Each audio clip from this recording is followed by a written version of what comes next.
Shalom, shalom. Isang mapagpala at pinagpalang linggo sa ating lahat.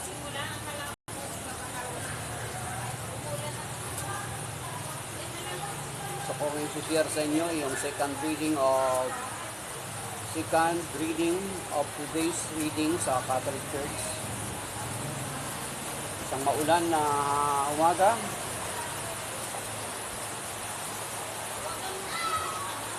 Sabi rito sa ang first reading kanina, kung nakapagsimba na kayo, nagbibigay ba sa inyo ng kasiglahan ng buhay na nakaugnay kay Kristo? Naaliw ba kayo ng kanyang pag-ibig?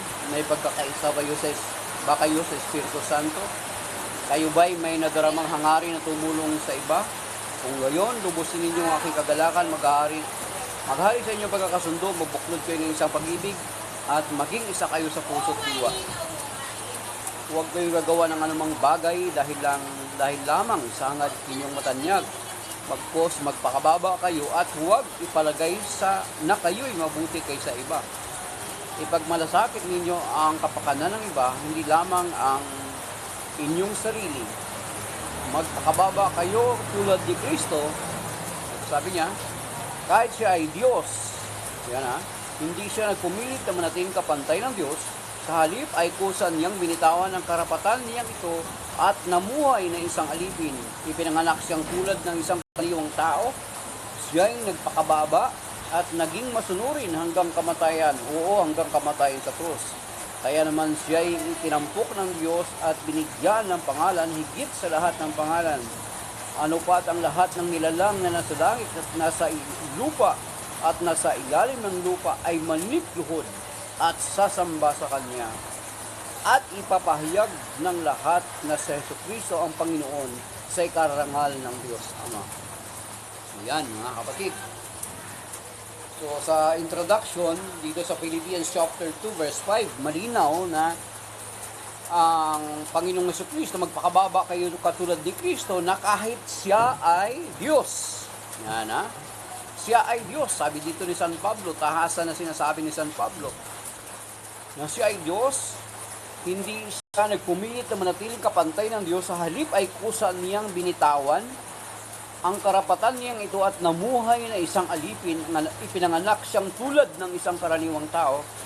Siya ay nagpakababa at naging masunurin hanggang kamatayan, hanggang kamatayan sa krus. Then doon sa verse 11, ano pat ang lahat ng nilalang na nasa langit, nasa lupa, at nasa ilalim ng lupa ay maninikluhod at sasamba sa Kanya, at ipapahayag ng lahat na si Jesucristo ang Panginoon, si karangal ng Diyos Ama. Sasamba lahat ng tuhod ay luluhod at sasamba sa Panginoon. So patunay lamang na Diyos talaga ang Panginoong Jesucristo, hindi may tanggi.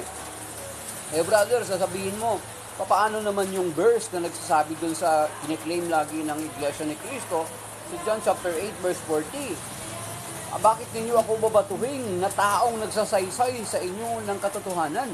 Wala naman tayong question doon kasi sabi nga dito sa Philippians chapter 2 na ang Panginoon ay nagkatawang tao, hinubad niya yung kanyang katangian ng pagka-Diyos at hindi na pilit na manatiling kapantay ng Diyos, pagkus sinubad niya ang kanyang katangian ng pagka-Diyos at namuhay na parang katulad na isang alipin, katulad natin mga kapatid.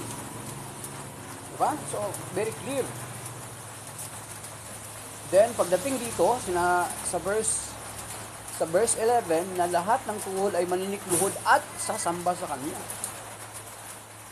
So, kung hindi sa Diyos, bakit siya sasambahin? Ang support niyan doon sa Hebrews chapter 1. Ito, chapter 1, verse 8.